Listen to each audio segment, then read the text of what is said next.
We're good. We're going live. Okay, let's give it a few seconds to let everyone's audio get connected and to go live.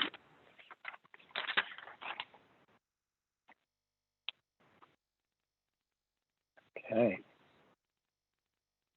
See Ryan connecting. Well, I just wanted to thank you all and welcome you all to our PCEF committee meeting this evening. I want to also thank you all for spending your time with us here on a sunny afternoon. I know that it's a big ask, and so just really appreciate everyone coming in and being here with us. It's a rare spring sunny day like this, and I know that we cherish them. So thank you.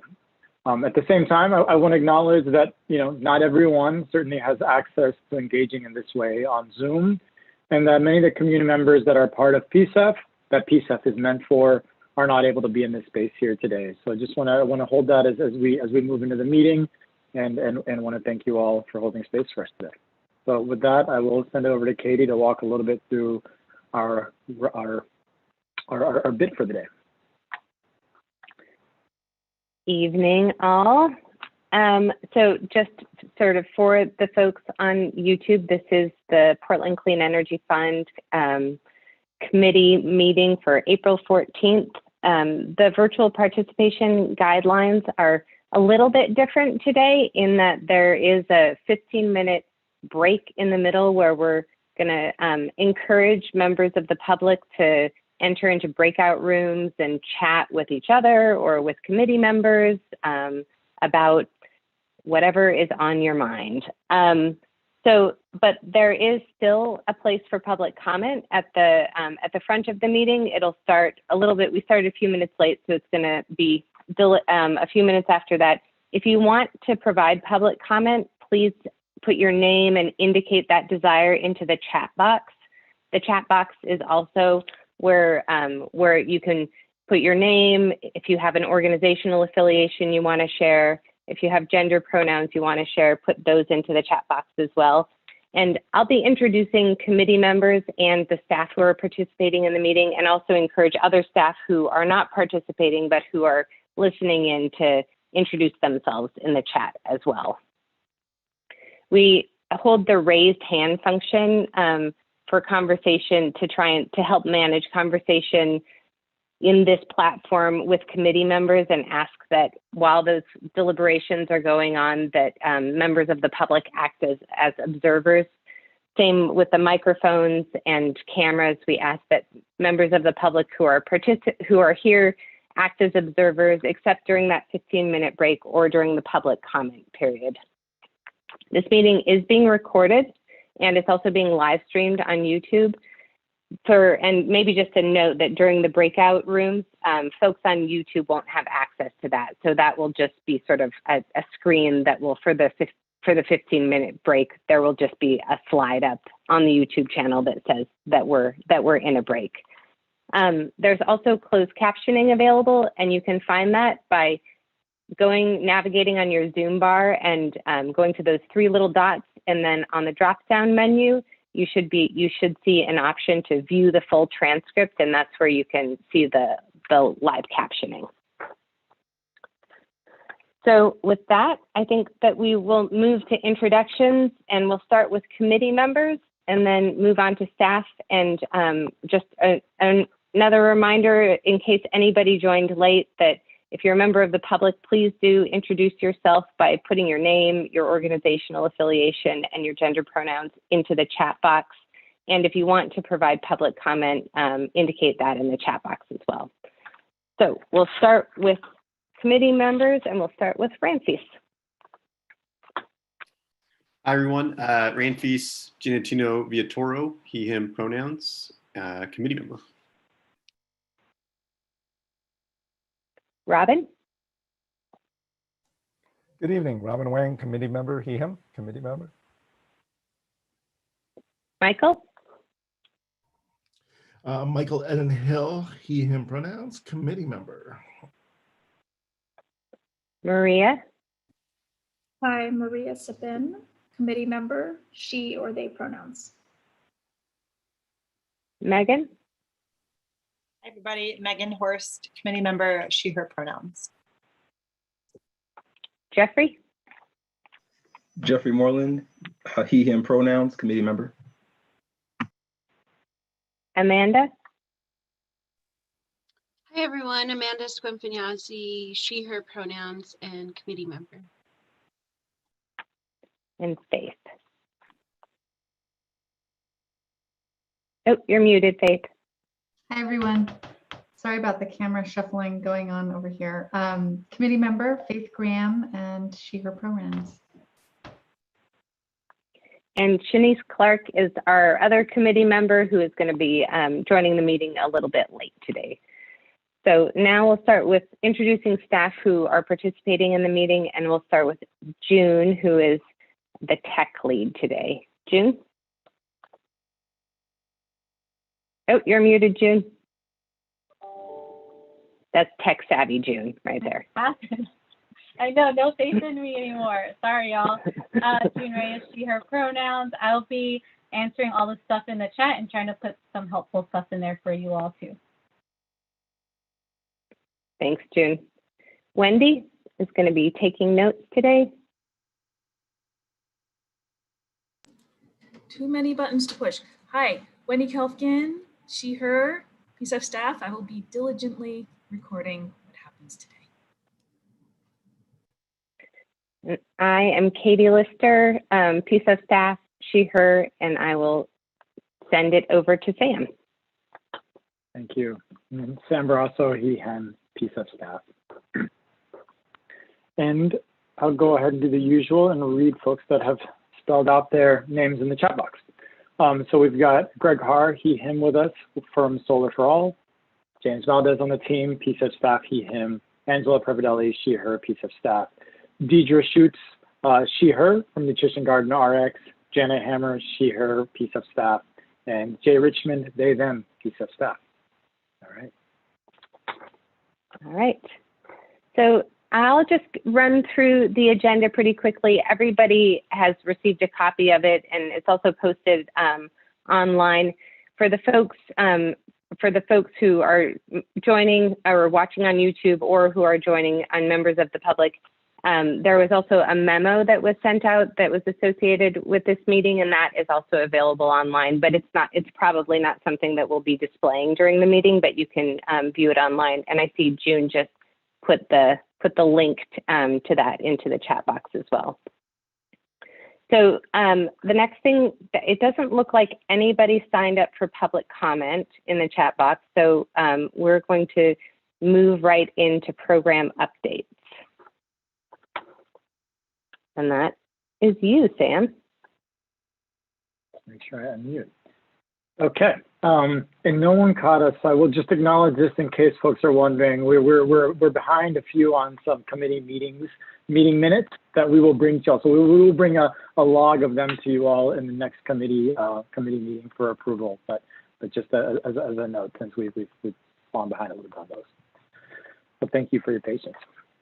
So in the program updates, for this, I want to, and I hope that this is a style and something that we do in a little bit more regular format. I think it's going to take us a minute to get here where we flush out and provide a little bit deeper updates. I suspect that'll happen probably every other meeting or so, but I think this is really an important point for us to pause and reflect on a lot of the other work that's happening, so that as we get into the next RFP process, I think it's just important to do that level setting for some of the work that we're doing that we don't always come to you with in committee meeting updates. So that's a little bit what we'll do here. And so with that, Katie, I'll ask if you can move to the next slide. So I used this slide because I liked it, but it was really just to speak to the fact that it feels like ages ago since our original council meetings when you all were seated. And some of those early meetings that we had all over the city, which I certainly had a lot of fondness for. You know, since that time, we've gone through quite an evolution since then.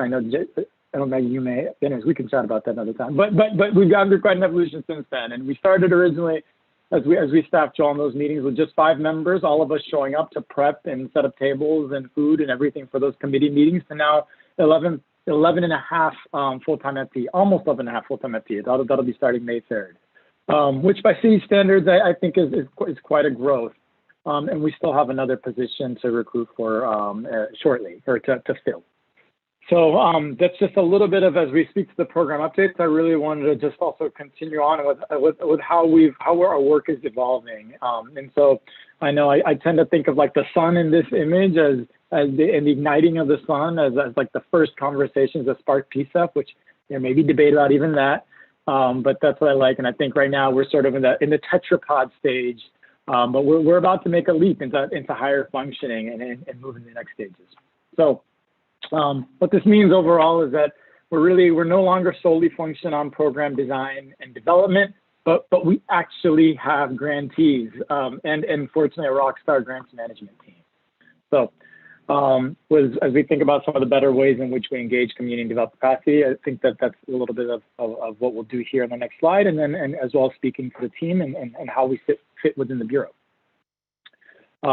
Next slide, Katie.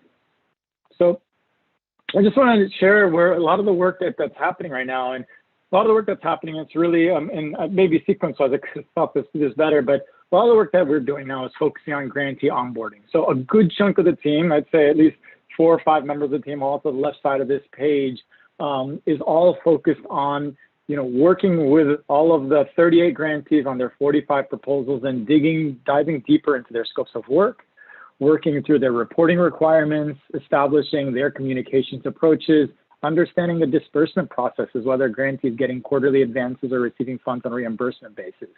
There's a whole host of things there that we're working through. At the same end, working through city infrastructure and figuring out ways in which we can, for lack of a better, work with other folks and take some of the power that PCEF has harnessed to address challenges within city accounting and other things that we know are going to be just sticking points in places where we're going to spend a lot of time, as well as grantees are going to be spending a lot of time. So that's a lot of the work that we're doing now, both with grantees as well as to make that process better. And our aim is to have all of our 45 awarded proposals executed within 60 days from the City Council approval. So that's just speaking to a little bit of some of the work that we're doing on the grantee onboarding. And I don't want to understate that it's across that team. It's a lot of contracts. It's a lot of pieces, and it's important. And it's both important and critical work we get done right first, as well as these first onboarding meetings. But it's also going to set the stage for how we learn and tweak these processes as we go forward and in future cycles onboard more grantees. Next is piece I want to speak to, and I spoke to most of this in the memo as well, in case folks feel like they want to go back, but just so you know, it's also there as well, or some of this is there. But, last year we ran several community engagement events in order to hear from folks about shaping the program. We did this through workshops, we did this through public comment, we did this through dozens and dozens and dozens and dozens of one-on-ones, as well as stakeholder presentations to evening presentations at a culturally specific community gathering and other places. This year, we're doing many of those same activities, but we're going further in how we engage community, trying to further connect with those that represent PCEF priority populations that may not have received funding, as well as those that may not necessarily see themselves in the program and may not have shown up. So we're both continuing to do the work to get feedback on all the things that we did, on all the pieces we connected with folks last year, but we're taking it a step further and going out to folks now. So from a couple of those ways that I described in the memo, and in June, we'll be diving into deeper next week, pending our conversation with our co-chairs tomorrow. But a couple of efforts are, one of them, we're working on delivering community-centered workshops for nonprofits to, develop a deeper understanding of what we can fund and how that can align with some of the projects that they're thinking about. It's really a space where folks can come together and workshop their proposals and further develop those proposals. So we're working on those, and we've got a handful of different formats for those that are focused, that are more tailored and focused on and more hands-on for a handful of grantees and folks that we're inviting into that space, as well as workshops that are more tailored and open to the general public. And these materials will all be posted online. So, and we're doing that with Basque Studio is our contractor for that. We're also working on a broader community engagement plan where staff is working on a cohort model. And this is what we're calling broadly our outreach cohort that we're going to be launching in fall of this year, which is really a complementary strategy to our workshops where we're working in those particular workshops. We're working with folks that showed up to the program, showed up, expressed an interest, and we're going to be working with them to help refine and workshop their proposals. In our outreach cohort model, we're really going out to those that didn't show up, those that are harder to reach priority populations by extending our reach and contracting with a cohort of 6 community connectors is what we're calling them, who will be receiving a stipend and tasked with designing and organizing culturally relevant PCEF community events. And so as in the next part of the conversation, we'll outline the fact that this may be a great cohort potentially to be ideal candidates for community reviewers in the 3rd PCEF RFP, since this will be a cohort that we're going to be working really deeply with to make sure they understand the program and that they're doing that work and connecting with folks that aren't showing up. And so all of this, we're going to provide a deeper dive, or we're going to be chatting with Maria and Michael tomorrow in our co-chair check-in to see, what's on next on the agenda. But we anticipate this may be one of those things that we dive deeper into, so you all get a better sense for how we're thinking about these particular community engagement, which when I describe it as higher functioning, it's really taking it to the next level of how we start to do that more deeper intentional engagement with folks. And then lastly, and this I didn't know in the memo, but we're also convening and working with Lara Media Services to pull together focus groups so that we can understand how to better talk about PCEF in ways that connect with the priority populations. So that's also work that's just happening, is bringing together a whole host of different focus groups so we can really workshop and understand the language we're using as we talk about PCEF, and making sure and finding what's the right language that resonates with community as we talk about that. So again, this is just a sneak peek, and so we'll get an opportunity to dive into that next week. And all of this is part of, broadly, I would say, equally part of some of the ways in which we think about capacity building and working with organizations and helping develop their capacity. But there's a whole host of other work we're doing around capacity building as well. And next with that, what I wanted to pivot our attention to is just speak a little bit about the evolution of the team from sort of a startup team and a 5-member team to what we are in short. And starting our financial analyst, who is our most recent hire, will be starting with us on May 3rd. So just speak to that evolution, and then in the next slide, I'll talk about where we sit within the broader bureau, so folks have some of that situational context, which I know we haven't necessarily provided in the past. Okay. So recognizing that this may be a good point, recognizing that you're going to get a deeper dive into community engagement, I just want to check, are there any, one slide back, Katie, if you can. I want to check if there are any questions just about the onboarding, as well as if there are any initial questions about the community engagement. Okay. So. Looks like Megan has a question.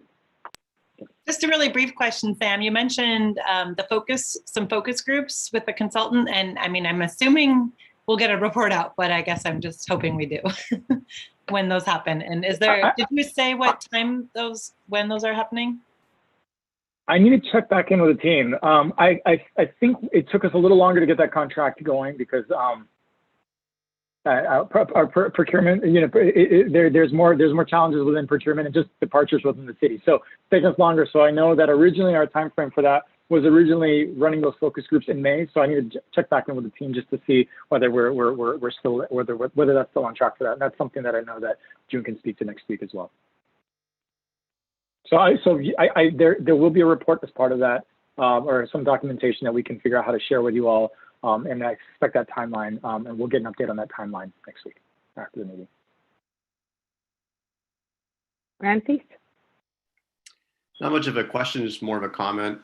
Just very excited to hear about all this development. I think it's really exciting and a new next new stage here for PCEF, and really excited to hear this contract with Lara Media and sort of trying to capture some of this language with the broader community. I think the challenge with any grant making program, especially for an institution built from the city, we just use different metaphors than we do in the broader community. So here at the city, it's really about business, and I think we're kind of stuck on sort of how our relationships with business and how we grant and vendors. We talk about grantees as vendors, and it's sometimes a challenge. And I think the broader community, just has different metaphors around how we talk about engagement or sometimes I feel like in many senses, my past work, it's been more of a food metaphor in terms of how we build community and build a table. So I'm really excited just to hear and synthesize how we sort of update our language,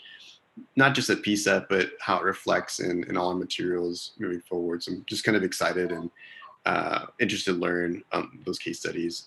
But yeah, thank you for all that work. Maria?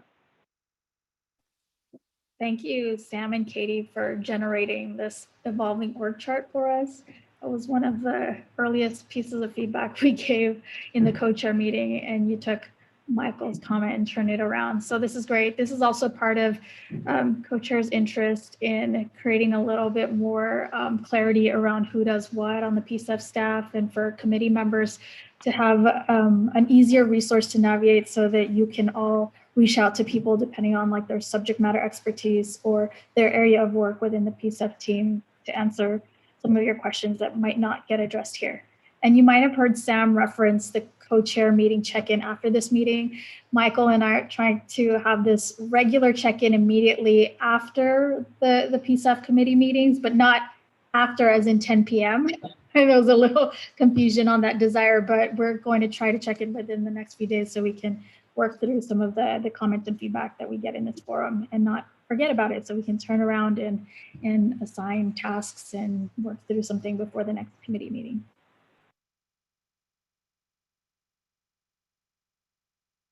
Thank you for that, Maria. And yes, and thank you for that, Ramses.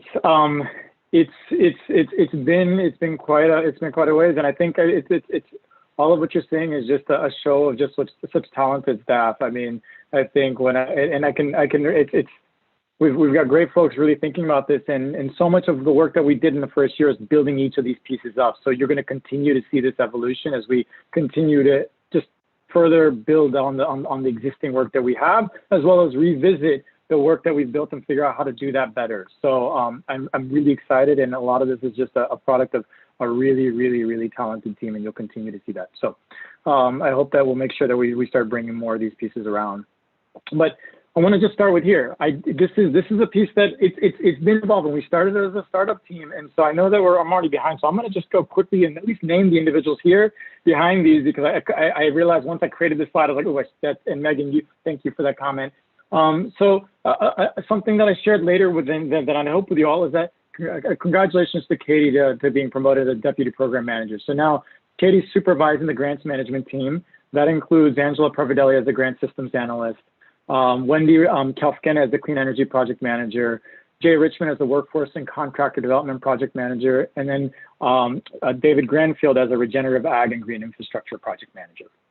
We've got June in our community engagement manager role. We've got Lockie All, June Reyes in our community engagement manager role, Lockie All in our communications manager role. And then what you're seeing in the rest of these roles, and I will acknowledge this is still evolving as we've evolved as a team. And so I put these here, but want to acknowledge that there's still our roles we're still teasing out. But James largely in the capacity building and policy lead role, and many other pieces, as well as Janet in the evaluation and systems lead pieces. We've still got an administrative specialist position that we haven't opened up a recruitment for, that we had to take a pause after a few of the recruitments that I hope that will open up next month. And then we've got a financial analyst role that we've just hired for.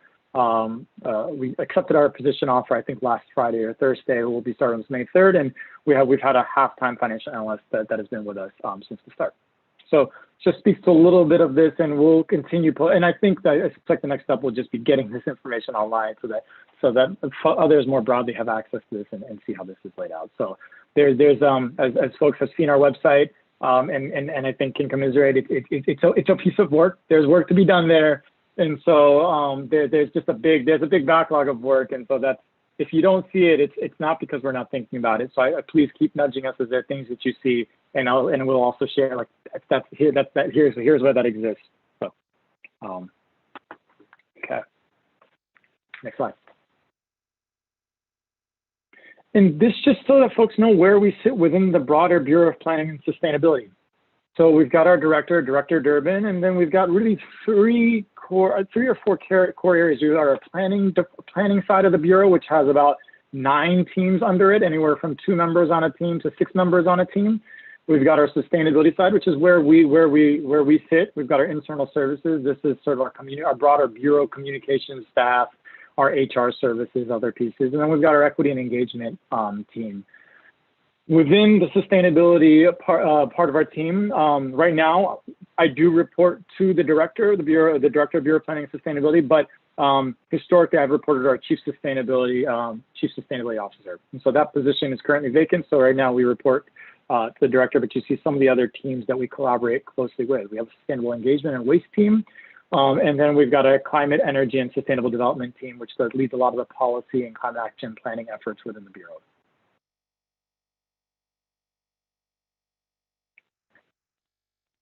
All right. Megan?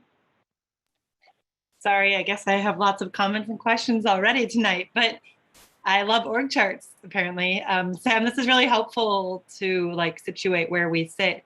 And I'm curious, I know the the Planning Commission is also, I'm just curious if you can name any other advisory boards that are sort of like us in any way, shape, or form that we should be like aware of, and maybe there's opportunities to have maybe there'd be reasons to have cross advisory committee dialogue at some point. One that comes to mind to me is the Planning Commission, because they come up with policy proposals around planning, and it may be that our grantees identify planning, like policy barriers to work. And anyway, that's just one reason I'm bringing that up right now, but I'm just curious if you can name any other kind of similar bodies to ours and where they sit in this flow chart. I think what you're speaking to similar bodies, similar functioning bodies, similar topic areas. So I'd mentioned the Children's Levies Allocation Committee, but that's different. It has a similar function to us, but they don't do similar topic areas. So I almost want to get back to you on that. Obviously, the Planning and Sustainability Commission is the obvious one. I suspect that there are probably other committees with the Portland Bureau of Transportation that we inevitably at some point may have overlap with. As well as there's a design review committee which reviews broader city planning. So there's other ones, but I want to check in and get back to you. You know, a lot of the work that we'll be doing and that are things that we connect with that will be permitted. And I know I shared with you via email, but you know, there's a lot of work that we've been doing with the Bureau of Development Services as well to just explore and understand and work through some of the permitting challenges we anticipate some of our grantees will have. And so we'll see whether there's correlated bodies there on the permitting side. So I think that's a list that we can come back to you on, because I'm sure there's many bodies in the city that I'm not aware of that we're related to. Ramses, I saw your hand go up and down. Did you have a question? I think Sam addressed it. I think it was just sort of similar to Megan's question there around like BDS and you know, procurement and how we connect, but it sounds like we'll connect on that in the future. So thank you. Yeah, I appreciate that, because procurement, as I was closing up, those are some of the latter thoughts that I had, was just around we have a handful of bodies in procurement that'll connect to a lot of the types of work and types of conversations we've had here. And so I know that Janet and I have talked a lot about the fact that there's a lot of the same people we've talked about our high roads body. A lot of the folks that we've talked, there's a lot of overlap into some of the folks that we would potentially recruit in the high roads body. So that's something that I think we can similarly come back to. And so we'll think about just how to share that information.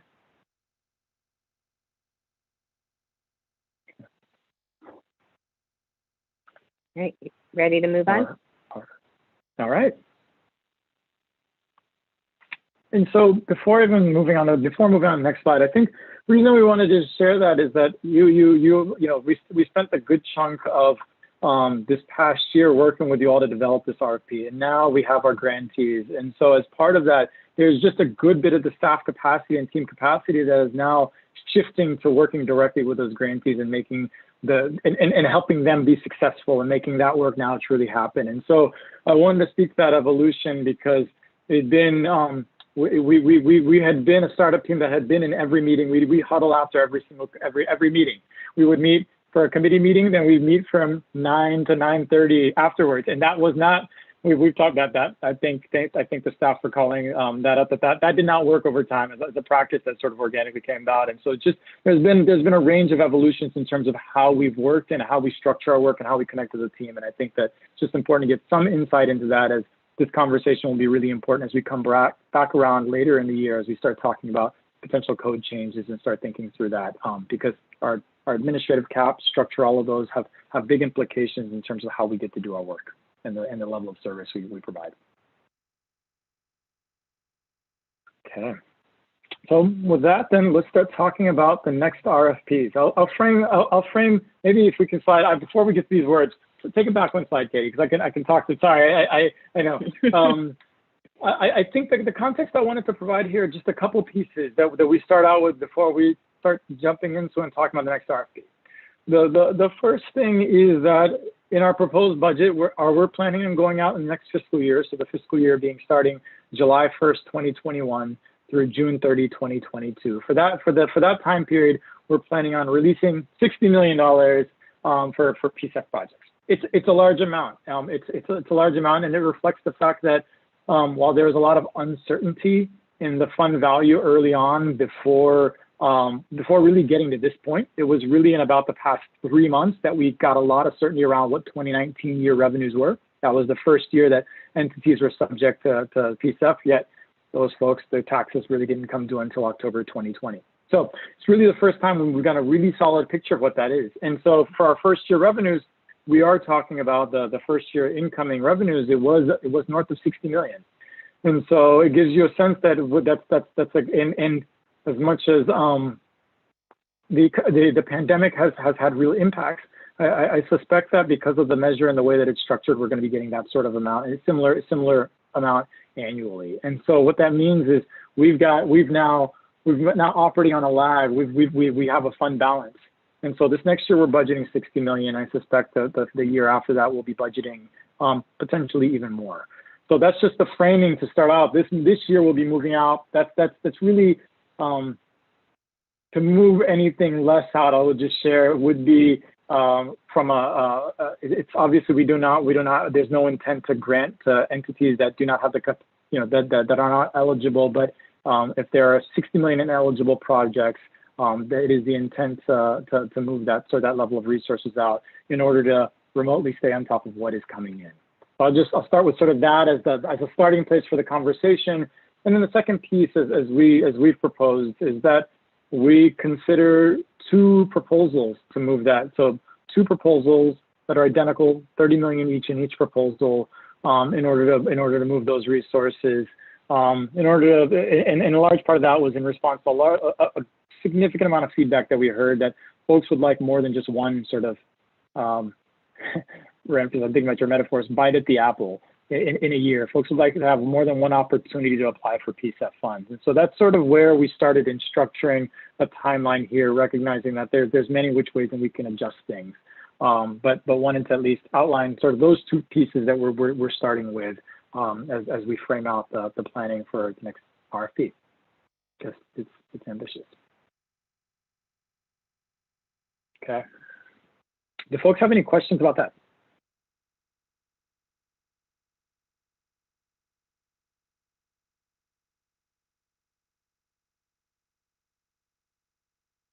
Only because I think Megan might have one. I'm sitting here quietly. Or even thoughts, if not questions. I do actually have one, but I don't want to jump ahead of anybody else. I'll go because I don't see anybody else raising their hand. But Sam, I just don't. I didn't hear you mention the mini grants, and I remember a year plus ago we approved them. And where are they in this discussion?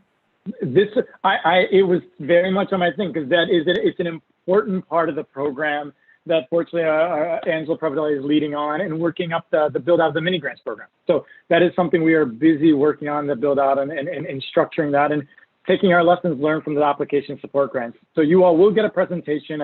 Got to check back in. We do have a presentation slated for you all in May? May 5th. May 5th. Okay, yeah. Great. to talk about the mini grants. So so we will continue that. It is a significant. It is not a significant effort, and it's an important part of what we're going to be moving out as well. So apologies I overlooked that. Thank you, Megan, for flagging that. That is also a major evolution, and in the work that we're doing is the quarterly mini grants program.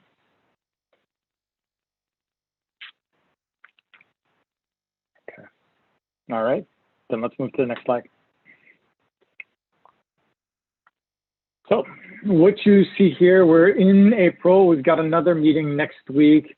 And what we're hoping to do is come out of the meetings in the next week and then the subsequent 3 meetings to really dive deep into some of those key decisions and key updates that we need to make to the scoring criteria and other criteria, eligibility criteria, in order to adjust based on all the things that we learned in this past cycle. And things that we knew that we would need to adjust for, last year as we approved this inaugural grant round because of other changes that, main thing being, and we'll talk about this later, the grant cap being bigger.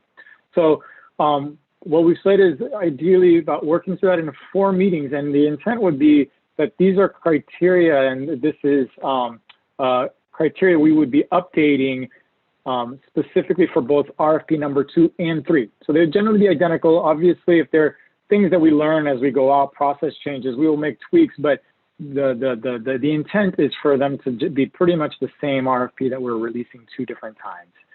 But the key decision point for the committee would be the public comment period. That is when we would through those 4 weeks, we'd be looking and soliciting feedback and input and making adjustments, and then asking you all to approve the release of the scoring criteria for public comment. We'd hope to release those public comments for about 3 weeks in June, having just taken a lot of lessons learned from our last public comment. I think we can do that in about a 3-week period. And then we would come back and have about 2 committee meetings to revise the scoring criteria in response to those comments, and then in a third, approve the release of the RFP. Hopefully that would happen in about August of 2021. We would release it for 60 days again. We'd get into a review period starting in October of 2021 through January of 2022, and that would be the review period. Yep, and then we would announce, ideally go to council and go through a similar exercise again, where we announce the awards in February 22. We would begin, while we're going through the review period for RFP number 2, we would release the RFP for RFP number 3. Similar 60-day period. It would close out in December, early January, and we would begin the review period for RFP number 3 in January. And so there would be in this effort, there'd be overlapping RFPs and review periods.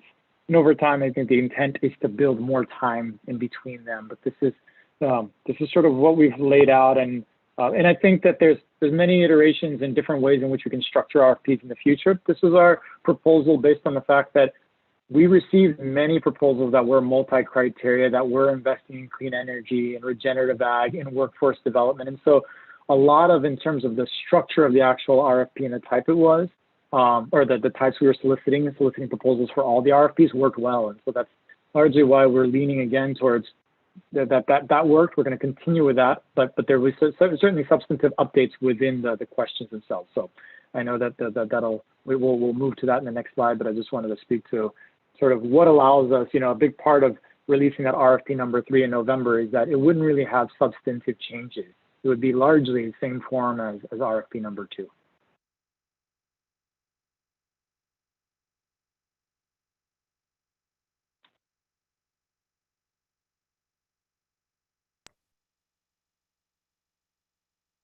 Faith? Sam, I was distracted when we started this conversation.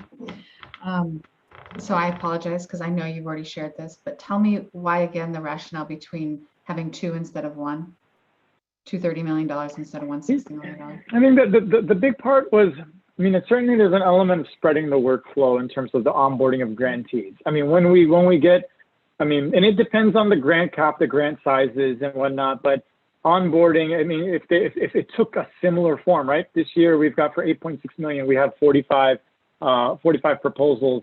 Again, there'll be adjustments. We know that going out, we've already heard the clear intent to have a larger cap. So we know that it might not be proportionally that many more grantees, but it's just the onboarding work is a significant level of work as well. But the key thing that I mentioned, and so that's an additional rationale I didn't share, but the key thing I mentioned was just hearing a lot of overwhelming feedback from the community that they'd want more than one go at being able to apply for funds and not have to, once you apply and you're not having to wait a full year before you can apply again.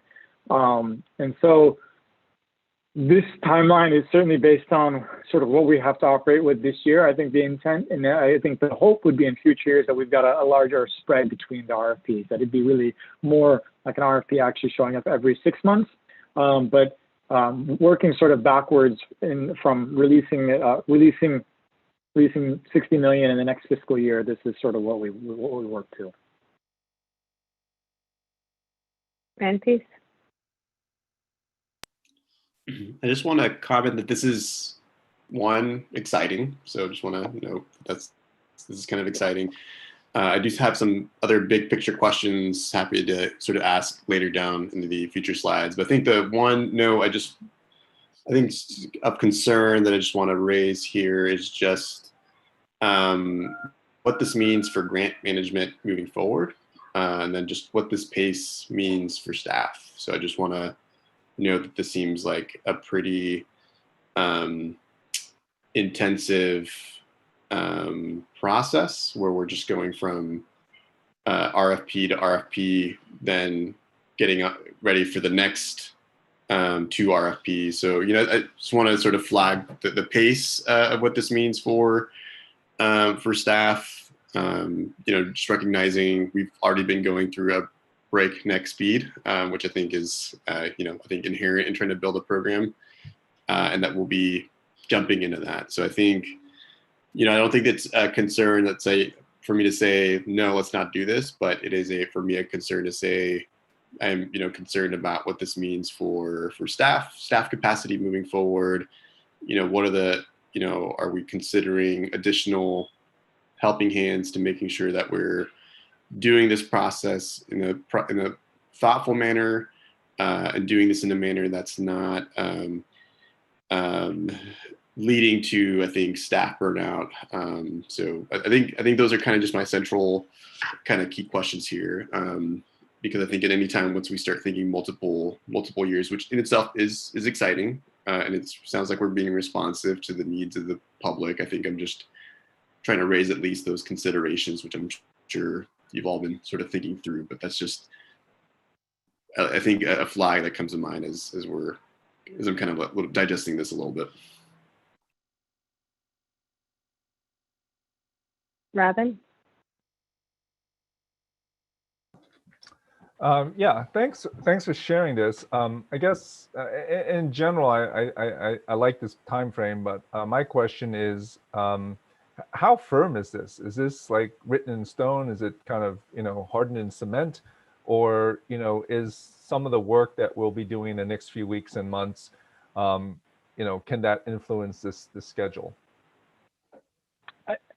I think the thing that I would say it's really important that we really try to stick to, for a range of reasons, is the moving the 60 million.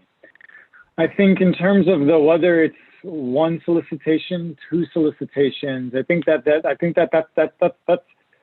implications that I want to be clear about. It's part of it is, I know that we've talked about a larger, and we'll get to this, and so let me not jump ahead to the next conversation. It's really just working through if we move to 1 solicitation, understanding what that means when those grants all come through at one time, and what is the flavor of those grants and the size of those grants.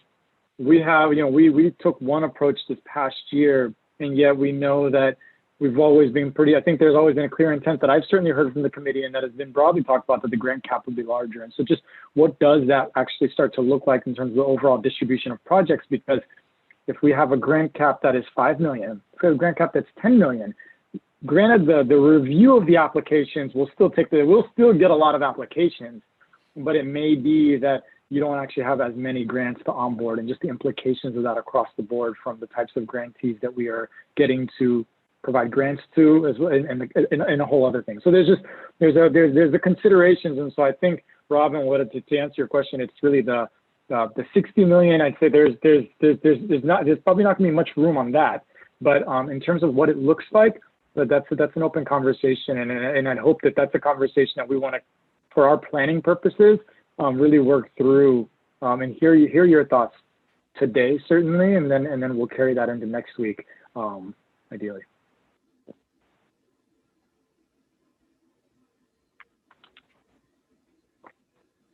Okay, let's go to the next slide. So the way that we frame this is that, what we acknowledge is that there really, to clear again, there's really two decision points that we're going to build you all towards. First decision point is releasing the scoring criteria for public comment, and the second is ultimately releasing the RFP.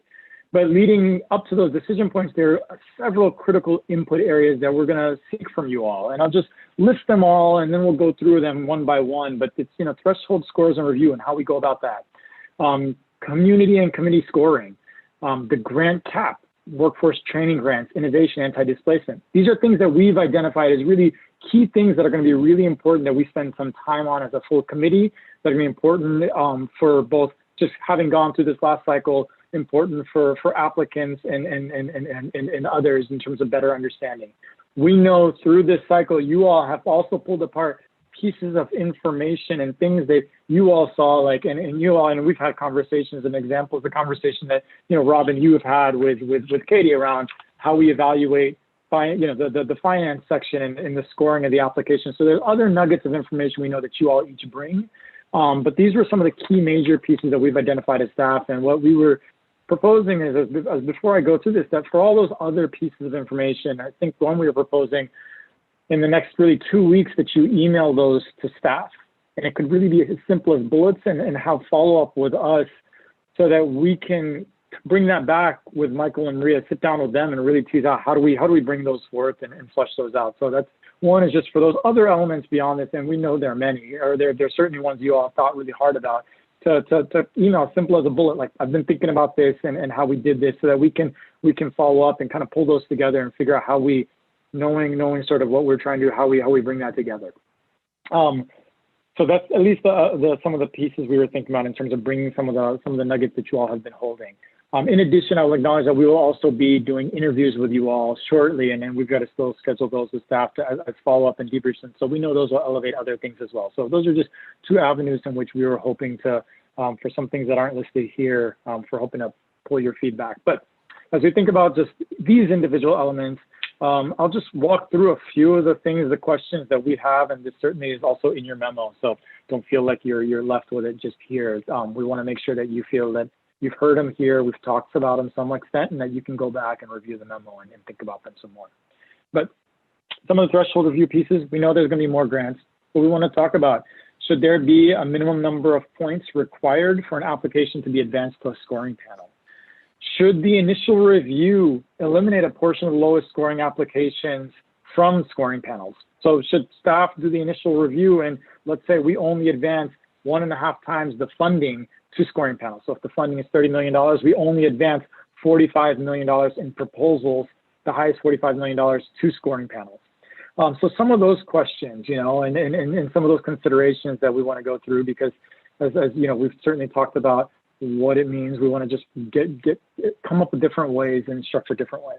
I know that it was really critically important for all of you all to be on scoring panels this first year, but we want to make sure we have and see every single proposal. But as we scale up, it's going to be important that we figure out how we manage both your capacity as well as the number of grants in an efficient way.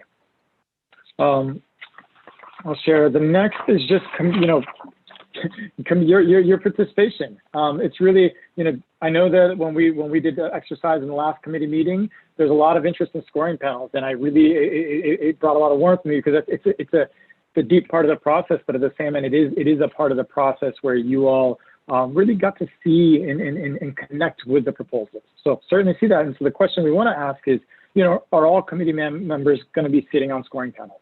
We want to recognize that each of you all have to make a decision about how to best use your time that you give and whether your time can be spent on other pieces of PCEF work. And we also know that hopefully as the state of this pandemic eases and we shift, that folks will get more of their lives. We might not be able to get you all in the same way that we've been able to have. You all have been incredibly available to us, and we thank you for that. But we know that that's not going to be the case indefinitely. And so separate from that, the other piece and beyond that, your scoring and your role in scoring is just the community scoring options. And so in the memo, we list a few different ways to think about community scoring. knowing that that's the big body of work to bring in folks. And so there's sort of, we listed 3 options, and really it was, there's the in-depth option that we laid out was really the, was an option where we talked about the outreach cohorts earlier. There's about 6 community connectors, maybe 7 community connectors that we contract with and work deeply with to help us do outreach and then make sure they really deeply understand the program and design outreach efforts for it. They could be a cohort that, because we've worked deeply with them to understand the program, that could be a cohort that we could work with in order to be potential scoring panel members. And so that's one way, but they really wouldn't be ready till RFP3. And so it'd be potentially foregoing scoring community scores for RFP2 and working with them in RFP3. Another option is we do have scoring community scores for the next RFP, but it's really a little bit more of a transactional model. We're paying for community members to be scorers, and that's what it is. It's just acknowledging from a capacity to bring in, 6, 7, 8 scorers, that it really would be contracting with them, putting out the call, selecting them.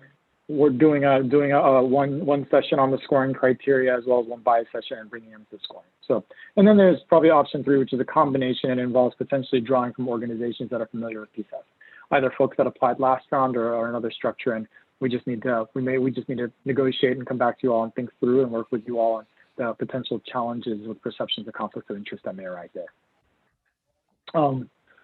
Next key conversation you all are we're gonna have to wrestle with is the grant caps. Last year, they were capped at $1 million. We heard clearly that we want a higher grant cap when we're going out with more money. So what does what does that look like? What does the right level of grant cap feel like? So that's gonna be a conversation. Another one is within the workforce development grants. There is, we saw, and early on we asked this question of how do you define workforce development? And folks said, I think some folks said, 6th grade up.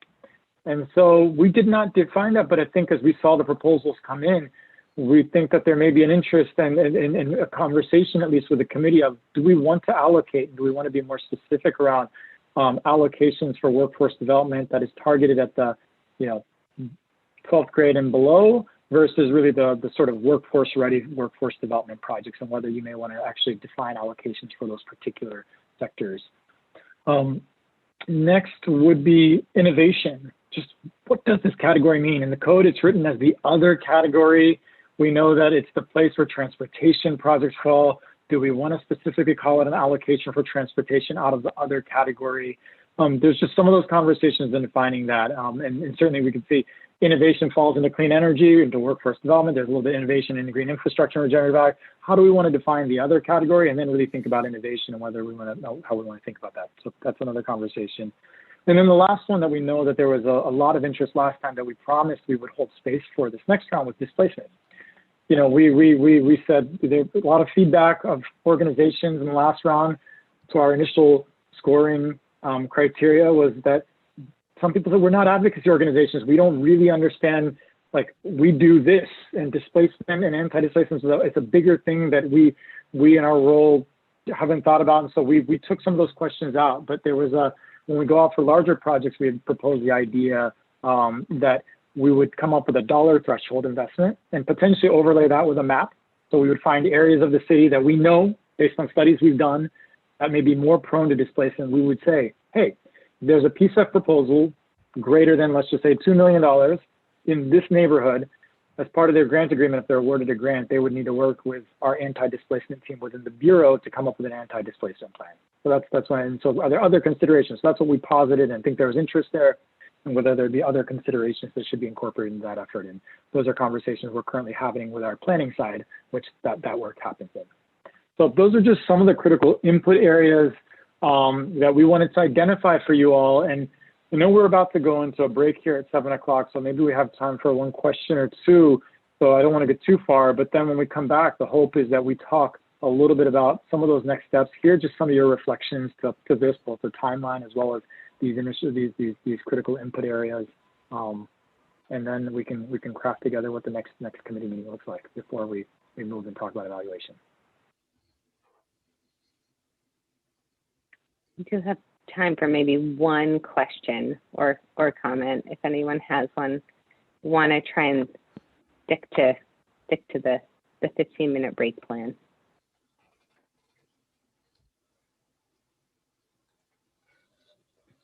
Robin? I'll fill that time. So I got a question. You meant, Sam, you mentioned earlier that you invited us to send emails with feedback and that you'll be scheduling some interviews with us. I guess while I had a lot of ideas and thoughts while kind of reviewing the applications, it's been like 3 or 4 months, and so there's a lot of cobwebs in my head as it pertains to PCEF. And what I would find very useful, and maybe not others, but is when you're doing the interviews, maybe have the interviews with 2 of us, because what I find is that someone will say something, they'll key off additional thoughts that might kind of open up some cobwebs, so to say. So that's something that I would be interested in.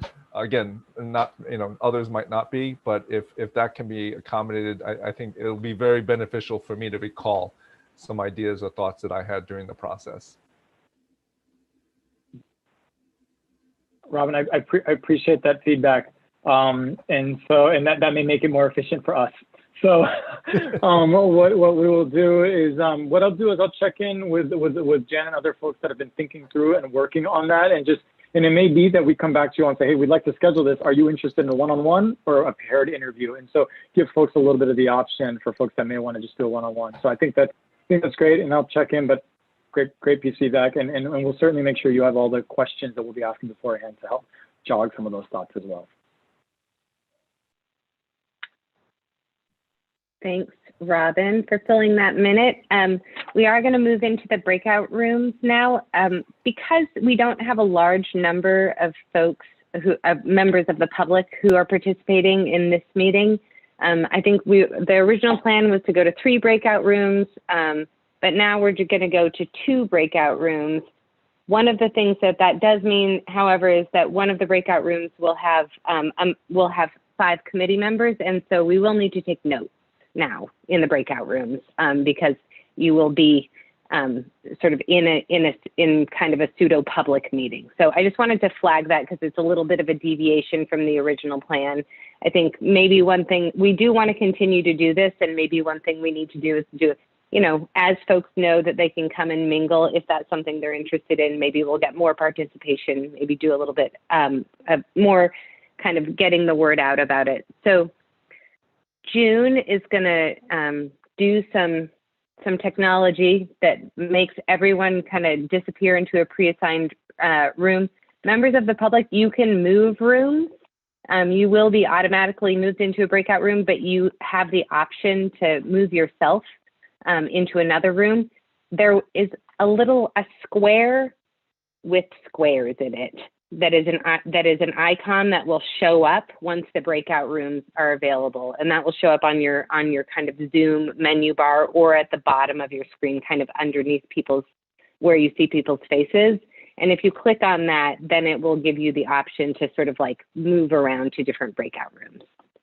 Is there anything else about the breakout room, Sam?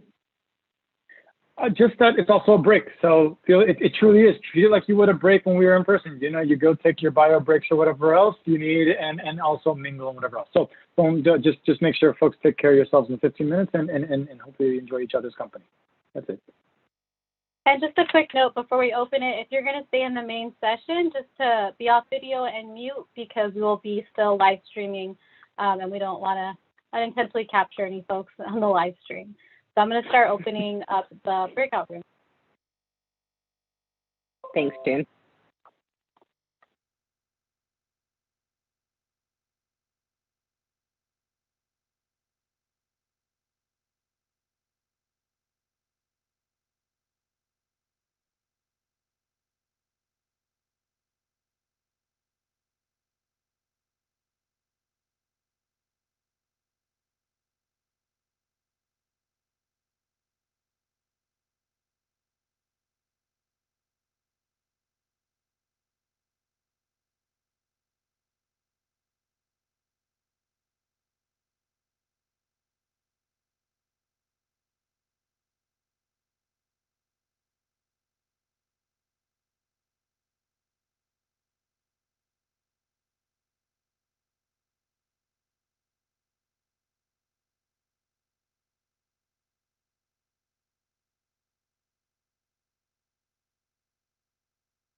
we just got torn apart from a really good conversation about Filipino baked goods. June. Maria, that's your favorite topic of conversation. But actually, Amanda was talking about it. So it is my favorite though. I suspect that folks are having too much fun. We were like, pull them in, pull them in. We'd love to hear how that went. Welcome back.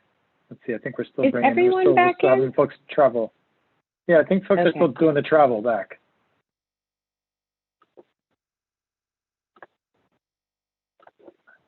Okay, your video is off, and I think most everyone actually is back. I don't know if Shanice has been able to join us yet. Oh, thank you. Sorry about that. I was just busily repinning everyone. All right. Well, welcome back.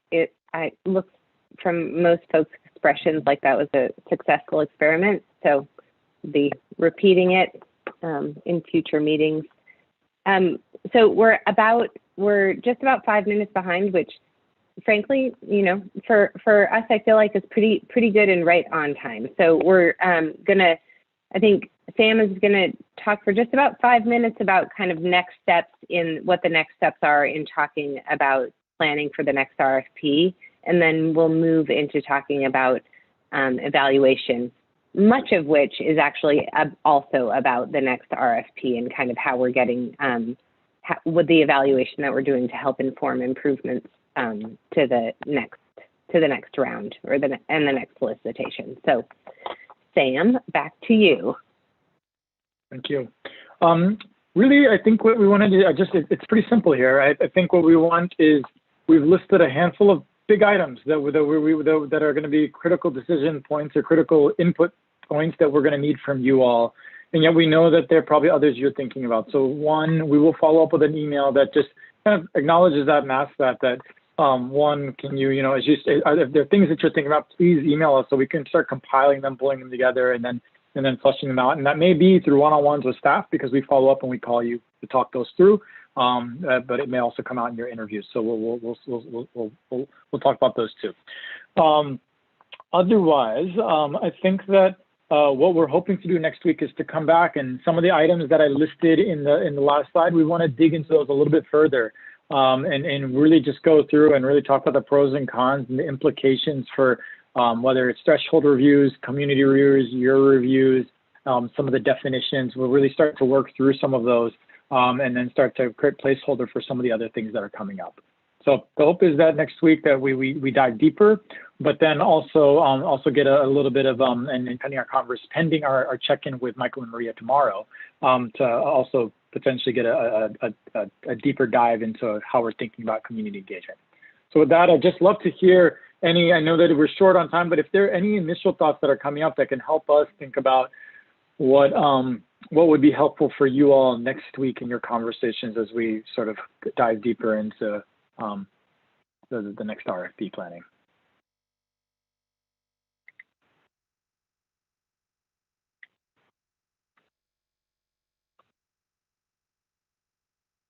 Grantee?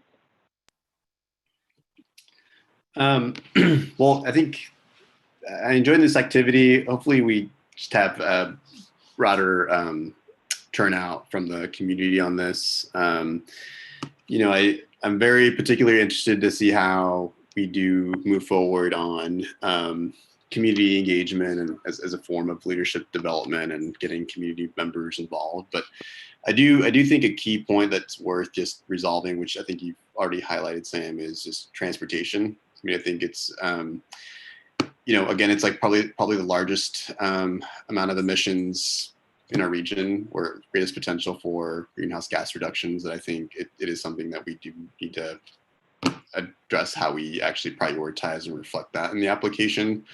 And I don't think that just it being under innovation is a sustainable solution. So I think I just wanted to at least share that with folks, that I do think it's a priority that we figure out and address at some point. And I do like that it's being called out here, but I think it's got to be beyond just within the innovation bucket.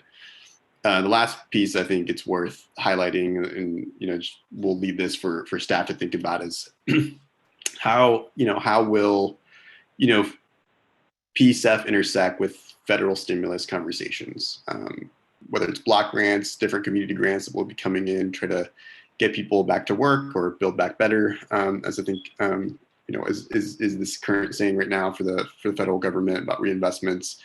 What's the role for PCEF in matching as being a program that matches funds?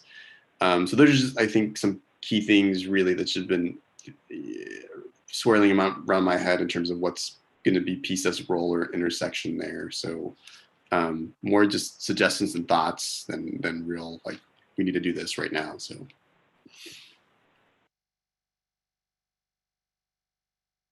Thank you for those thoughts, Ramfis.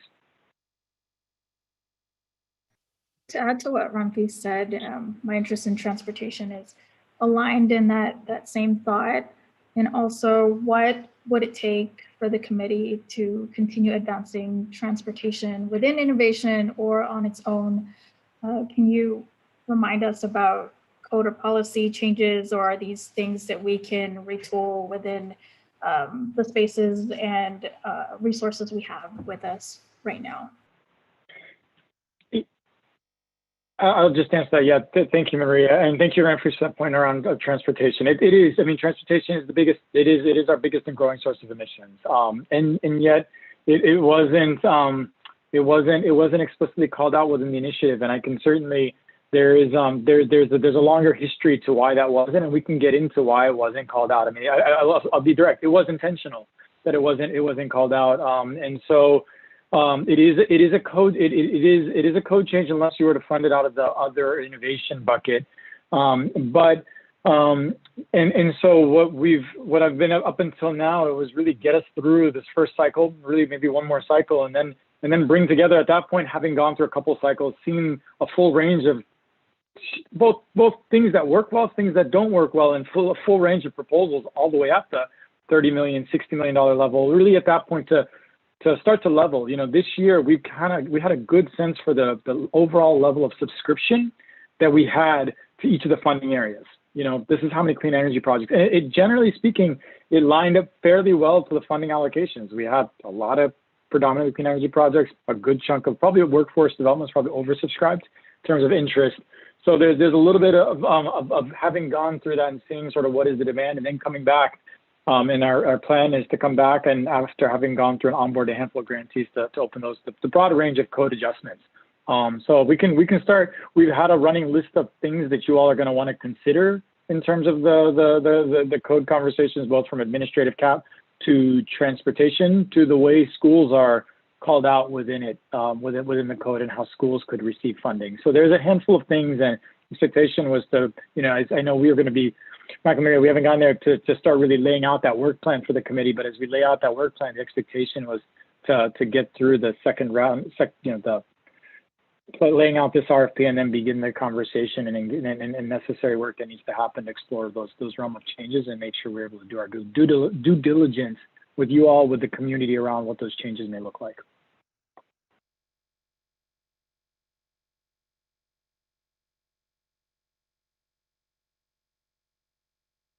Okay, you're muted. Thank you. Sorry about that. Robin, I see Robin's hand up, and then I also just wanted to check. Michael, I thought I saw your hand up, not your virtual hand, but your actual hand. So I just wanted to know, okay, that was just a waving around of the hand. Robin? Yeah, I got a fly in here too. So if you see me doing that, it's because okay. It's a fly.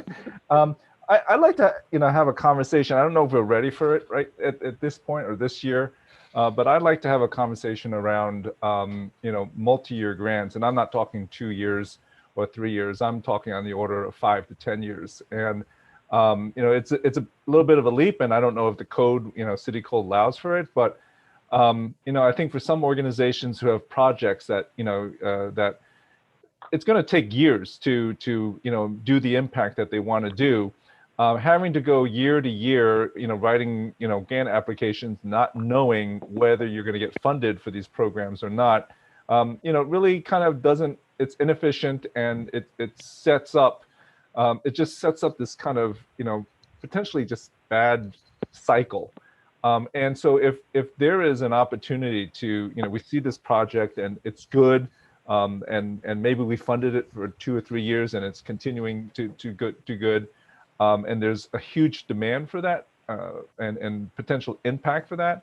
I'd love to be able to entertain the possibility of saying, hey, we'll fund this project for 5 or 10 years, gives everybody a little bit stability, planning. You can develop infrastructure and overhead to kind of accommodate that, and I think it would really make it easier for a lot of nonprofits to kind of continue doing that work and not have to worry about funding. So again, I think it might be a little bit too early right now, but I think, to do that type of long-term funding, we have to start setting the stage now, or, potentially enabling that in, year 3 or year 4.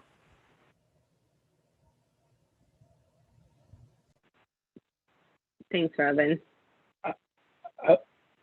And thank you, Robin. We'll check in with Katie. That would be a good question for a check-in with our city attorney, because there may be other ways. Right now, we're limited to 5 years, but there may be something else. There may be something else, but there may be another way we can structure it. I know contractually, the agreements we can execute is for 5 years, but maybe. I think right now what it would require is an amendment at the 5-year point, which doesn't offer the kind of assurance probably that would be looking for in a longer term grant. Yeah. Okay. I'm gonna apologies for moving things along. I do just want to recognize that the sort of list of questions that Sam put out there and the topics that he raised are ones. They're the sort of like high level ones that are important for us to get the feedback the soonest from you on, so that we can kind of keep, because it changes the trajectory of different bodies of work that we need to keep moving. But that it was a lot. And so I think it'll be good for everyone to have the opportunity to sit with that for a week and then kind of take it a bite at a time starting next week. So let's move on to the next part of the meeting, which is the evaluation update. And Sam, do you want me to start on this slide or the next one? We'll just start here, and I'll just share that. I'll just speak for a little bit. I hope that I can gain us a little bit of time back, share a little bit about evaluation overall, and then turn it over to the subcommittee members. We'll turn it back to you all eventually. So thank you. I want to just acknowledge the work of the subcommittee, as well as Janet in doing this work, and Angela in supporting that as well. So really appreciate that, and we'll jump in. And this first slide, I'm just going to, we bring this up here to kind of ground us in the guiding principles, but I think we can move us on from here. You see it, you're grounded, good. So this slide here is to call out just a few of the evaluation reporting elements that sit within the code. So within the code, and we've talked about this, there's a requirement to adopt a methodology to track and report to the public, the mayor, city council, around the effectiveness of this program and meeting its goals, which is about implementing the climate action plan in a way that's more equitable. Again, we're also required to prominently display our how we're doing in meeting both measurable and ambitious goals for workforce training, hiring, and the hiring of historically disadvantaged groups. And then there's a handful of not necessarily direct evaluation specifically elements, but they're elements that we are going to be evaluated on that are within the code. Both our financial audit that happens annually, that we'll be turning on soon as we get our new financial analyst on board, as well as our performance audit, which the auditor's office is currently conducting the first one. The future ones would be conducted by an external entity that we hire on. So those are just some of those elements that we want to call your attention to and bring back up. Next slide. Despite some of those elements that are certainly required within the code and are important elements to make sure that they are there as a point of accountability and requiring them, for us, evaluation is in everything that we've done. I mean, from the very get-go, we've recognized that what we're doing, I mean, but it is groundbreaking. I mean, I don't want to underestimate that the work that is happening here is groundbreaking, and it's incredibly important that we understand and we're checking in at every step of the process. And that happens in many different formats that we're going to speak about in the next slide. But I just wanted to speak to the fact that from the very get-go, when we've said sort of stick with us, this is a process of the ride, that it really is, and as part of that process, that ride, or that journey that we're on, all of this, it is about continuous learning and continuous improvement and continuous evaluation in everything that we're doing. So when we will be evaluating the program, we're going to be looking at specifically like what happened, what were the outcomes that we got, you know, how many folks were trained, how many greenhouse gas emissions were reduced, how many dollars were saved for folks' energy bills, those sorts of things, but also just how we did, what was the process, how did we actually, what was folks' experience in working with us, and what worked well. And those are some of the elements that we're really diving deeper into now, since that's a lot of what we have to work with, whereas some of those what happened are going to be coming down the line as our grantees get into their projects and report that information. So a lot of our focus now has certainly been on the second part, this how we did and how we did our work. Next slide. Just some of the things that we've done to date is just, here's a screen of just some of our reporting and evaluation. And it really is, I want to acknowledge that evaluation has occurred in every conversation, every bit of community feedback that we've had to inform our key products, our outputs, our processes, and it comes through one-on-ones, through sending all our various drafts and saying, hey, we'd like to hear from you. Does this sound right? Is this, and so we've done a whole host of evaluations on a lot of the products that we've produced. We've done evaluations on the events that we've pulled together. And so whether it's folks showing up to committee meetings, when we first started in Zoom, we had a little bit.ly link that we would check in. How did this work for you? All the way to checking in with folks, and a whole host of just sort of evaluative or checking in elements around our Q&A sessions during our webinars, our workforce and contractor equity workshops and design sessions. So been a lot of evaluation throughout our events. And then as we think about this particular RFP and the evaluation that's gone into that, I want to just start with, we've done a lot of debriefs, both with panelists, you know, connecting with folks that did the eligibility review, doing a lot of doing evaluation with folks that were on scoring, you know, the staff scoring, the technical review, folks doing evaluation of folks that did the GHG review. And so we've done a lot of those debriefs, and we still need to do those continued evaluation and interviews with you all, as well as some additional scoring panel members. There's about 4 more. There's been a whole host of just application data analysis. So it's part of the application process. We did a lot of scoring applications. Oh. I just wanted to note that Shanice joined us just a couple of minutes ago. Shanice Clark, who is our committee, who is also on the committee and had to join late today. Sorry, go ahead, Sam. Thank you, and welcome, Shanice. Thank you for being here with us here on such a beautiful evening. Okay, so then there's just so much application data. So that's also information that we're using in order to come back to you all and say, okay, we might not need that question in the next application because everyone scored a 4 on that question, or that question was a particularly challenging question for this type of organization. So we're going to be coming back, and that's already information that we're working through that we've been digesting and working through as we've just started to do an initial screen. So that's also information we're working on. It's just the scoring as well as the outcomes, who actually got the grants, and that feeds in our evaluation in terms of those that tend to score better. There's these interviews that I've mentioned a little bit before, and then there's going to be community conversation. So we're both interviewing, we're doing several interviews with, and we've got a matrix of interviews that we're breaking down with applicants. So applicants that were awarded grants, applicants that weren't awarded grants, applicants that applied for planning grants, applicants that applied for application support grants, got those, applied for a full grant, didn't get those. So we've got a whole host of interviews that we're conducting and being led by Janet and a team of interns that are reaching out and interviewing all those applicant organizations. And then there's an element that we're going to be getting here as we are onboarding our grantees and as they begin their project work, and that comes through with just the grantee reporting and the project verification work that's going to be happening. So there's just going to be, and that's going to start to really speak to not less the how we did in getting to here, and more about what are we getting and what are the outcomes of these grants.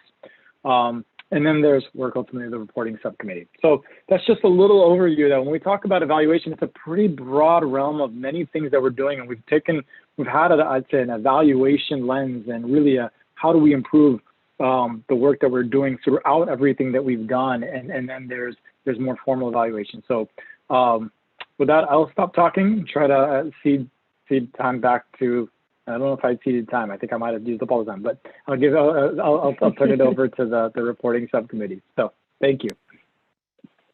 Hi, I think it's me. Hi, everybody. Yes.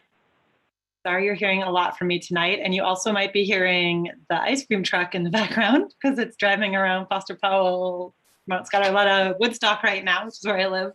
Anyway, so if I'm a little distracted, it's because I can hear the bells from the ice cream truck. But I'm here to give a quick update from our committee, and Sam really teed it up really well, because I think Sam emphasized how since the beginning of PCEF, staff and the committee have really brought a big emphasis on the idea of like reflecting, evaluating, and reporting out to the public. And Sam pointed out the strong connection to our guiding principles, particularly to accountability and to community powered, because a lot of the data we're reflecting on comes from input from the community. And then of course, a lot of the metrics we're going to be talking about are about the climate action with multiple benefits and justice driven component. So that's kind of the like setup for this committee. And I'm talking for a little bit here, and then I also want to mention that the staff supporting the committee are Janet and Angela, and then Maria and Ranfis are my fellow committee members on the committee. And we've been meeting. I think one of our big points that we wanted to make tonight is that we've actually been meeting for some months now. I think we've had something like 6 to 8 meetings. Janet can confirm the exact amount. And we realized at the last broad committee meeting that we hadn't maybe communicated clearly to you all, and y'all didn't even necessarily know that we were meeting and doing things. So part of why we wanted to report back to you tonight is to complement this period we're in, which is we're taking a little bit of breathing room after RFP1, and also to give an update on what this subcommittee has been up to. So we've been meeting and we have some plans. And this slide gives like a sense of the activities we've been up to since December and looking forward. So you can see December, like historically from December to now, we were working on developing our name and purpose. You'll see more about that in a minute. So this is the very exciting name we've come up with, Reporting and Evaluation Subcommittee. But we think it's very clear and straightforward. And we have more on our purpose in a minute. We also worked with Sam and gave a lot of feedback on that council report that went to City Council alongside the grantee recommendations about a month ago. So that was kind of like a public communications piece, but a little bit of reporting out. And we've been involved in a lot of the stuff Sam talked about in terms of RFP1 evaluation. So we've been in conversation about who should be involved and what that should look like, and kind of giving input into that process about involving grantees, a whole scope of grantees, those that got grants and didn't, involving staff, and then hopefully now involving us as committee members with these interviews, perhaps dual interviews and email exchanges. So we've given input on those. And then the other 4 buckets of work we're up to, we've started some of them and some of them are in the future. I'll mention 2, and then I'm going to pass to Ranfis to mention a couple others. But one really is these RFP feedback sessions. So that's really kind of a subset of RFP1 evaluation, but we'll be involved in deliberating upon the findings from all these RFP feedback.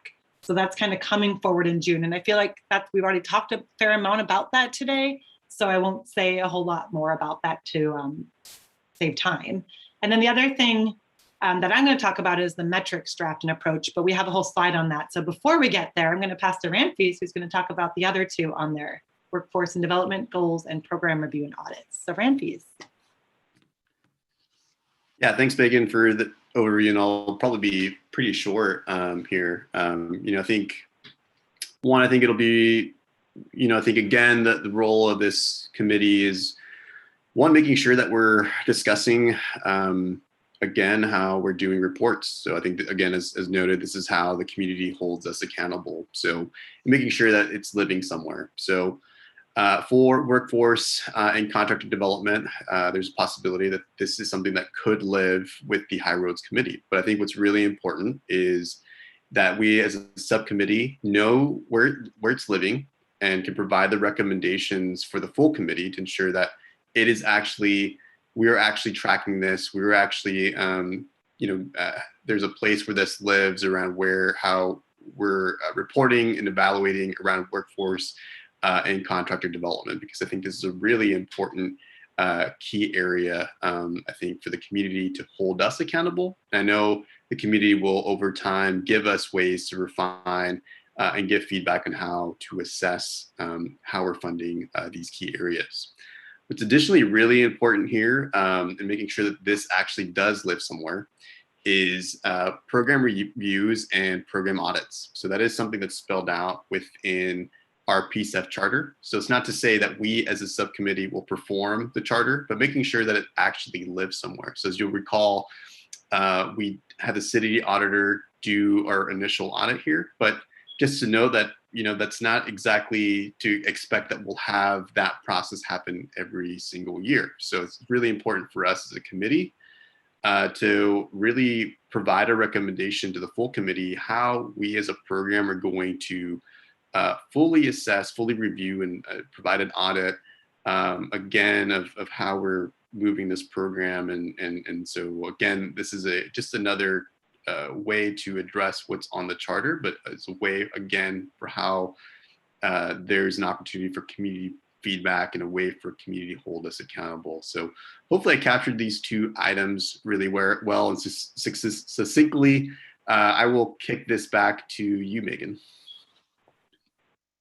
Thanks, Grand Peace. And before I jump to the next slide, I should have said earlier that while one of our main goals is just to let you know what we're up to, but at the end, we've saved 10 minutes or so for your feedback, and Maria is going to guide us in that. But as you're listening to us, we want you to be like reacting to, is this the right scope of work for this kind of, not just for the subcommittee, but for the whole idea of reporting and evaluation?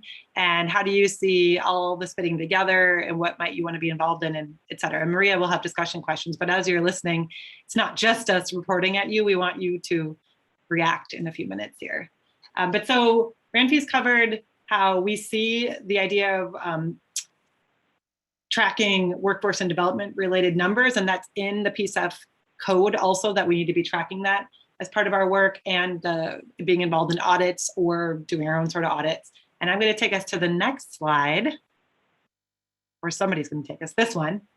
So the last bucket of work we see is this high level metrics, which is probably a little jargony of a term, but really like the bird's eye view of the whole PCEF program, and like, what are we achieving?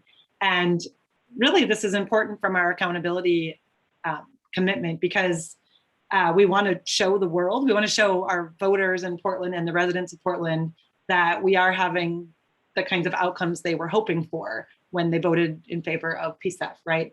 So you might recall, all the committee members, we actually collaboratively reviewed this list some meetings ago now, I think in fall sometime. And we, I think, tentatively thought it was a good start, the list. And I'm sharing it tonight. We're sharing it tonight, not because we don't want to spend a lot of time like reacting to the specifics of the list. We will come back to this in the not too far future. But for now, just to remind us that we have these like big goals we want to meet. And in the code, Sam pointed out, we have both a mandate and a mindset. And in the code, it says we need to be doing, climate action and benefiting PCEF priority populations. So a social justice component. And this slide really just breaks that down into like more measurable stuff. So we've got these high level metrics. Within all of them, there'd be a focus on priority populations. So that would be applied to like each of these bullet points. And then we are imagining looking at clean energy, having those bullet points underneath there. A big one, obviously, greenhouse gas reductions, and you can see the other ones underneath there. Within the bucket of green infrastructure and regenerative agriculture, there's a proposed list, again, leading with greenhouse gas reductions, but also other things around planting and et cetera. And then some ideas under workforce development and contractor support. So the idea is over years of grants, we'd have these big numbers we'd get to point out. Numbers alongside stories, because I know that's a big thing our committee has talked about. But that would tell the story of what we've accomplished from both like a quantitative and a qualitative storytelling approach. So we'll come back to this in future meetings, but we just wanted to like remind all of us that this is something we all kind of tentatively agreed to at a historical meeting, and that our reporting and evaluation subcommittee has in mind. And then can you advance to the next slide? So really, we just wanted to repeat this slide because it's like the key visual here, that here's what we're up to. here's the timeline we're imagining. And really, I think we want to turn it over to you all to react to us. So we've got some questions, and I'm going to pass it over to fellow subcommittee member Maria to facilitate us. Thank you. Let's move ahead to the discussion slides so we can put some of these prompts up. You're not exactly ready to jump right in and comment on specific things that we presented. We really just wanted to start off in asking you what's generating interest for you. Does it feel like our accountability, part of our values, is aligning or is being met with some of the activities and general metrics that we were sharing here? So if you haven't been able to share a whole lot in the meeting so far, I encourage you to just share your reactions. Doesn't have to be fully thought out.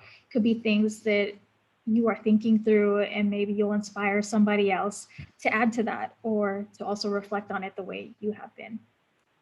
So it's really a starting point for us to start talking to you. If you don't feel comfortable revealing all of your thoughts and ideas on the spot here, we also want to open up the idea that you can chime into our subcommittee without officially joining another subcommittee. We want to make room for committee input somehow outside of this meeting and in the subcommittee without feeling like you have to completely commit to another set of biweekly meetings, for example. So feel free to add in like how you think committee members should chime in, how you can do maybe a lesser lift than some of the committee members, and how you might want to squeeze into this within some of the timeline markers that we laid out there too.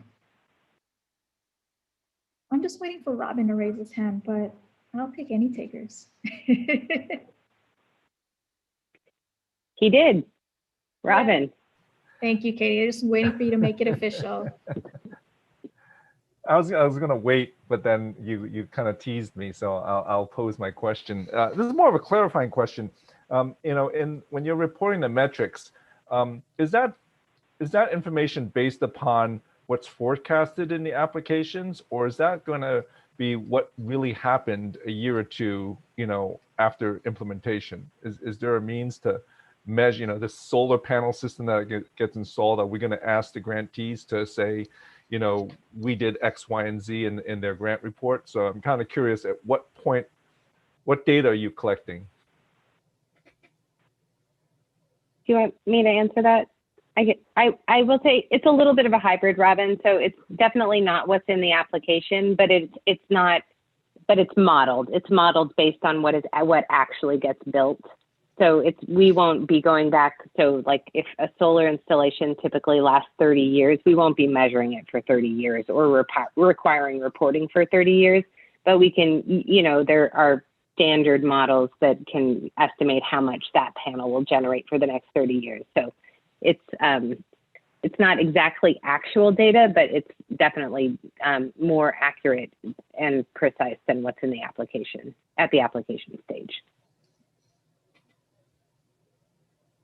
Would you like us to go back to the other slide, the graphic with the high level metrics?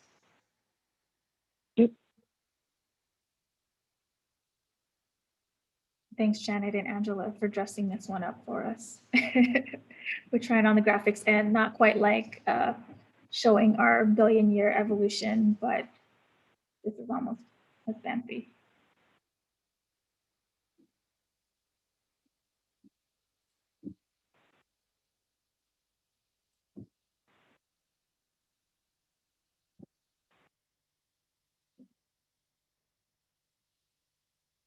Are there any other items around our guiding principles that you might want to tease out in this conversation?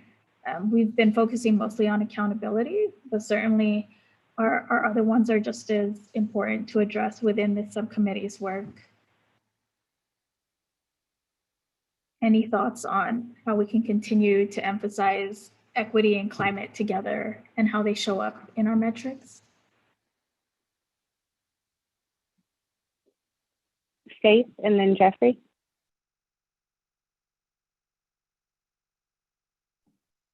Jeffrey, if you want to go ahead, go for it. I was just feeling like, I gotta contribute at some point, and Maria's just begging us to, so I was ready. But if you've got something to share, please do it, and then I'll go. No problem. I can go first.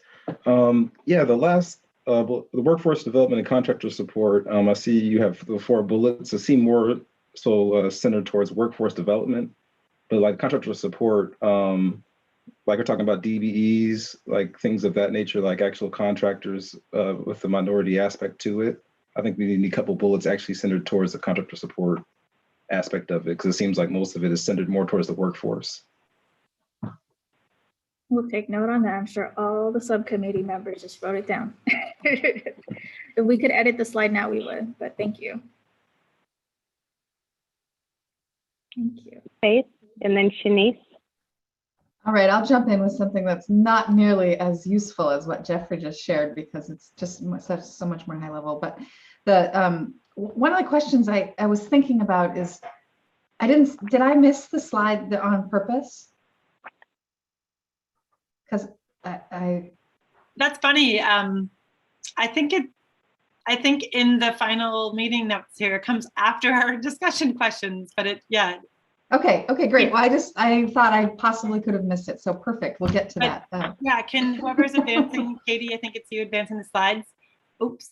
I guess we maybe decided we would come back to this, but are you talking about the purpose of the subcommittee specifically? So there are as Sam pointed out, we've been doing a lot of reporting and evaluations as a full committee and as a program and staff, like lots of it over the last 1.5 years, but also the subcommittee is meeting and talking about like, how do we kind of more formalize it, put it in bylaws or something, and et cetera. So this right here in front of you is the language we've been workshopping. We weren't quite ready to like bring it. We weren't sure what the process was or quite ready to like workshop it with you all in great detail. So we're sharing it kind of in a draft mode.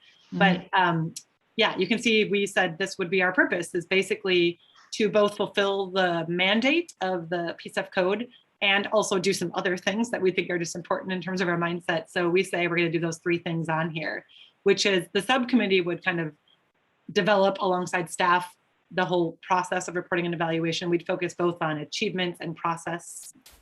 So like, outcomes and processes. We'd provide guidance to how we implement that. So like how we're going to get feedback and et cetera, and that we'd be part of, we would bring things to the full committee for consideration. So that's what we came up with as the purpose of the subcommittee. That might be a little bit more narrow than your question of the purpose of reporting and evaluation more broadly, which I think goes back to more fulfilling our guiding principles and the mandate and mindset thing. Yeah. No, I was after the subcommittee, so this is really helpful. And so it sounds like this is also a standing committee, right? Yeah, we actually were talking about that and what it means and how often we meet. But yeah, I think we're imagining it as an ongoing standing committee because of the importance of it. Right, and it might not always have to be the 3 of you, right? Like I assume that you'll be asking others to also be showing interest at some point. That's super helpful, and I really appreciate you all doing this work. And I love the mindset that you're calling attention to, that this isn't just a requirement of the code or a requirement of a grant program, but it's actually a mindset that's baked in at every stage. So I really appreciate that. When I was looking at this one additional comment is, when I was looking at the criteria, I was wondering if from that criteria, when we have all these big numbers in a few years that are associated with each of these little bullets, will we be able to say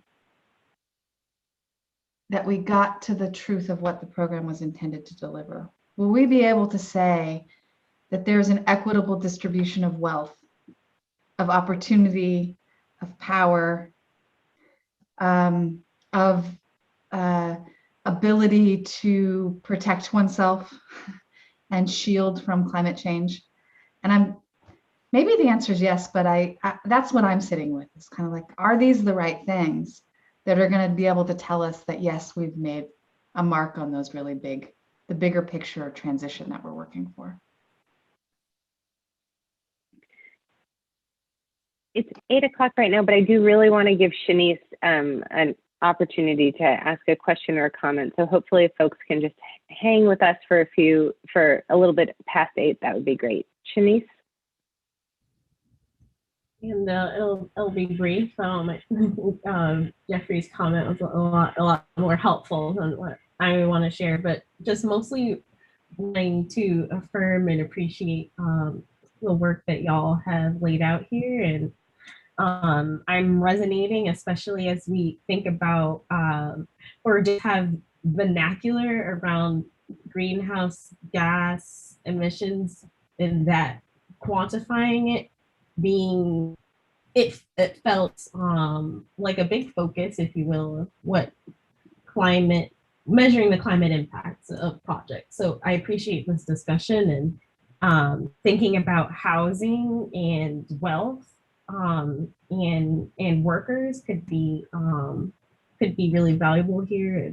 And curious about the kind of cadence of how y'all are approaching what's next, and how I can support.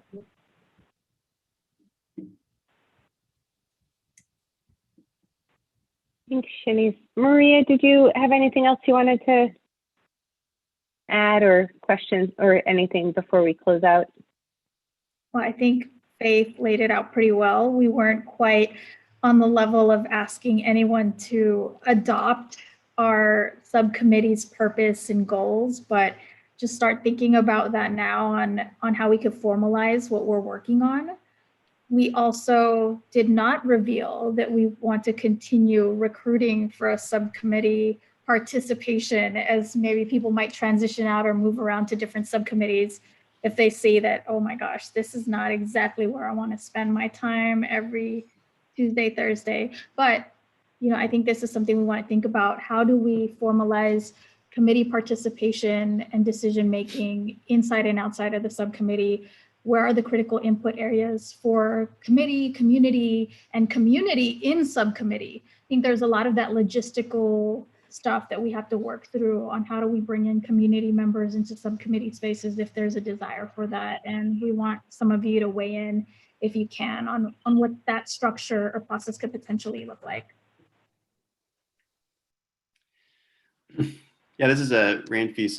If I can just add, I think it would be helpful, for us to revisit this at some point and approve this as a charter, as just a practice, especially as we consider creating different subcommittees, that it's clear and transparent for all committee members when a subcommittee is created and when it's active, and what its purpose and charge is, and how it's accountable to the full committee. So I think to me it's really important as a mindset, if you will, that we're taking reporting and evaluation seriously as a committee, and I think that's just the way that I think the broader public will measure us as a PCEF committee. So I think the language is here for folks to review and to digest, and I do appreciate all the comments, Jeffrey, that you brought up. I think it's clear, like there's, the initial ideas that we had last year, like it was not comprehensive enough to reflect, how do we measure and assess our programs and its impact around subcontracting. I think Faith, you brought some really good points, and Shanice as well, and Robin. I think those are things that it's helpful to have a body within the full committee where that lives, and doesn't need to be us three. It can always change, but at least that we know that a body exists, I think is really helpful for the full life of this program.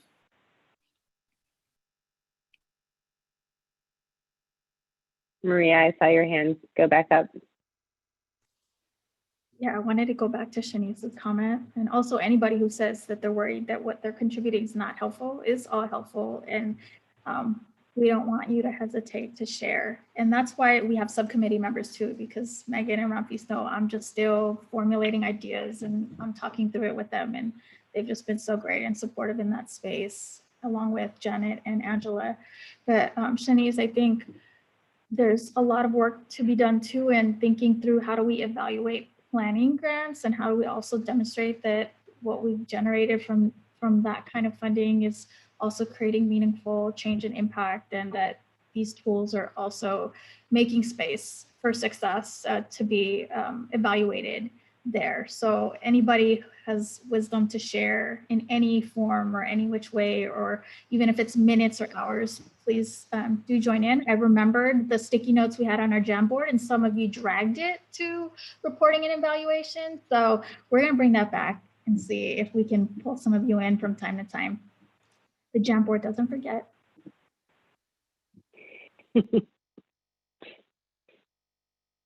All right, I feel like those are pretty good closing words, unless any other committee members want to add anything before we go, or Sam? No, but I know that Maria has her hand up, and I think I might know why. Oh, No, but just for fun, I do have my hand up because maybe I want to give Michael a chance to chime in, because he couldn't have been eating his dinner this whole time. I'm just kidding, Michael.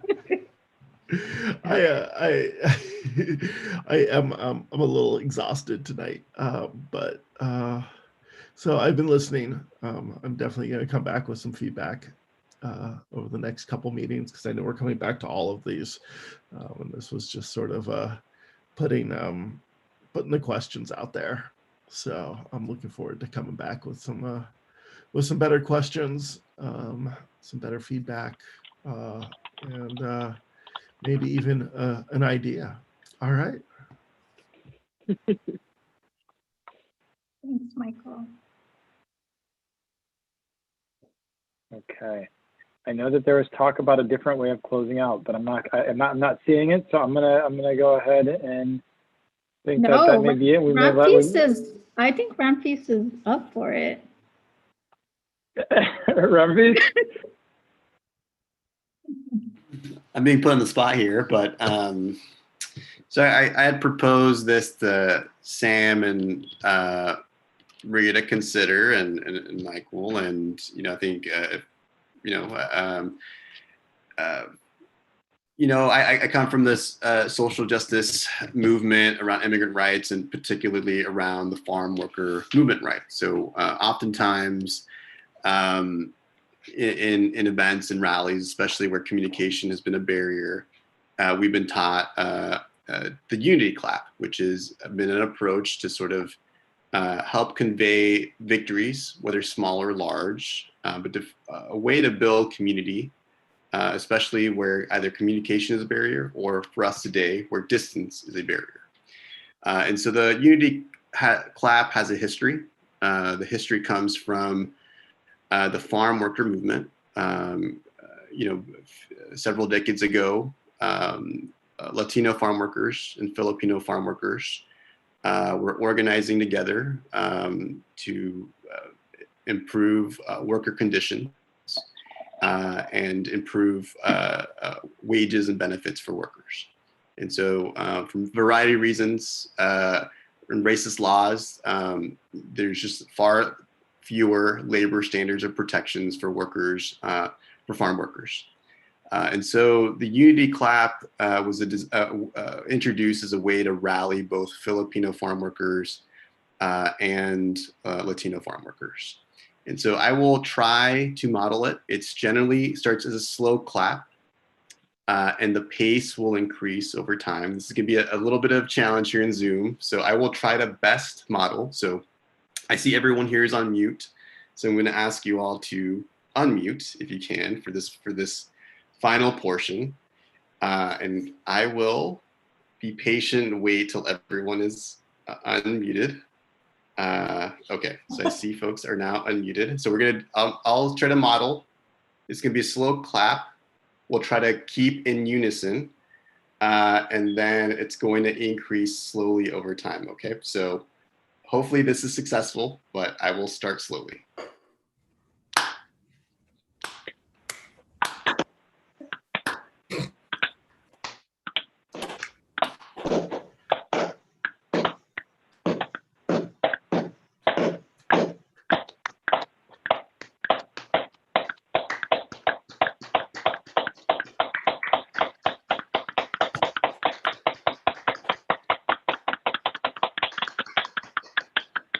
Hey, thank you, Rampeace. Well, thank you everyone for entertaining that. And it was my suggestion of a way for us to close out and close out, especially in some momentous occasions and where we feel like we've made some movement. So appreciate everyone for entertaining this and joining me on this Unity clap. Thank you, Ramses. And thank you, everyone, members of the public as well. Have a good night. Love that, Ramses. Thank you. Thanks, everybody. Good night, everyone. Bye.